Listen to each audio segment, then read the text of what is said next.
안녕하세요. 유시민 작가 얘기 한번 해볼까 합니다.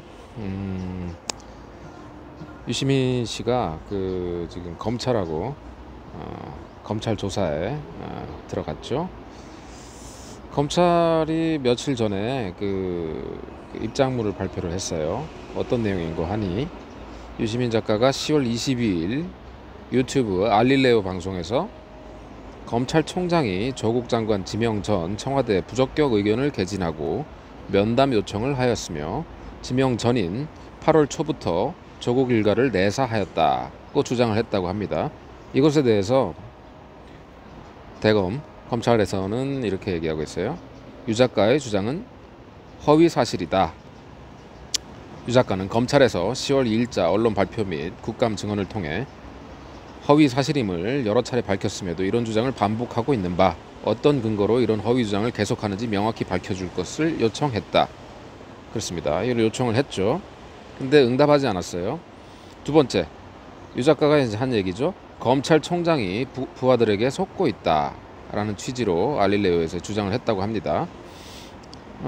이에 대해서 검찰총장은 이 사건을 법에 따라 검찰총장의 지휘 하에 수사하고 있다는 점을 명백히 밝힌 바 있다. 상식에 반하는 주장을 중단해 줄 것을 요청한다. 뭐 이렇게 얘기를 했습니다. 이렇게 요청을 또 했죠. 또 세 번째, 유 작가가 한 얘기예요. 동생에 대한 수사는 별건 수사로서 조폭도 이렇게까지 하지는 않는다라는 취지로 주장을 했다고 합니다. 이에 대해서 별건 수사 그거죠.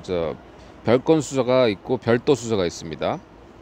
참 경계가 애매한데 이 동일 사안에 대해서 동일 그 수사 대상에 대해서 다른 사안을 조사를 하는 거죠. 예를 들면 여자 관계라든지 예를 들면 이렇게 폭행 사고가 났는데 그와 조사를 하는 가운데 이제 금전 내역이라든지 이런 걸 같이 검적을 해가지고 압박을 하는 방편으로 쓴다. 이런 걸 이제 흔히 별건 수사라고 합니다.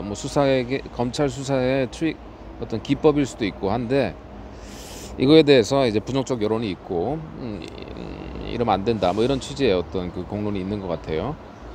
보통 이제 검찰은 이것과 관련해 가지고 이제 별도 수사다. 이렇게 얘기를 많이 하죠. 한번 보겠습니다. 그래서 동생에 대한 동생 수사가 뭐였죠? 그 웅동학원 채용 비리 관련된 그런 이슈였는데 검찰은 그에 대해서 수사를 했고 구속영장을 청구했죠. 하지만 풀려났죠. 한번 보겠습니다. 검찰 입장 이에 대해서 조 전 장관 동생에 대한 수사는 법무부 장관 후보자 인사청문회 기간 중인 8월 22일 모 언론에서 관련자를 인터뷰하여 보도하였고 그 직후 고발장이 제출되어 수사에 착수한 채용비리 사건으로서 별건 수사에 해당할 여지가 전혀 없음. 일방 당사자를 편들기 위한 근거 없는 주장을 중단해 줄 것을 요청함. 이때까지만 해도 요청함이었어요. 요청. 이게 며칠 전이에요. 불과 이틀 전. 요청을 이렇게 했는데 유시민 씨가 다 씹었죠. 예, 아무런 호응을 하지 않고 오히려 더 그렇게 오히려 윤석열 총장이 거짓말을 한다는 식으로 그렇게 했던 모양입니다. 결국 그렇게 해서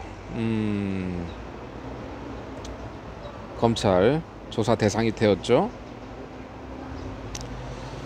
그리고 그래서 지금 유시민 씨가 받는 혐의가 뭔고 하니 지금 허위 사실 유포하고 또 뭐죠? 혐의가 3건이에요. 혐의 3건이고 보죠. 보자. 혐의 3건이 뭔지 좀 보겠습니다. 허위 사실 유포가 있고 또 명예훼손. 자, 3가지입니다. 허위 사실 유포, 명예훼손, 위계에 의한 공무집행 방해 혐의. 이렇게 해서 형사 3부에 지금 배속이 되었다고 합니다. 이 사건이. 그렇죠. 그 윤석열 총장에 대해서 이제 위헌적 쿠데타라는 표현도 했죠.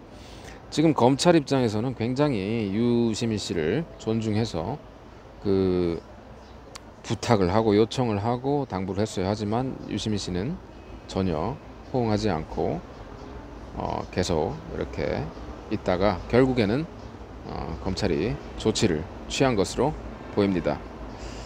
요설가 유시민 씨 과연 어떻게 될지 그 귀추가 주목됩니다. 이상입니다.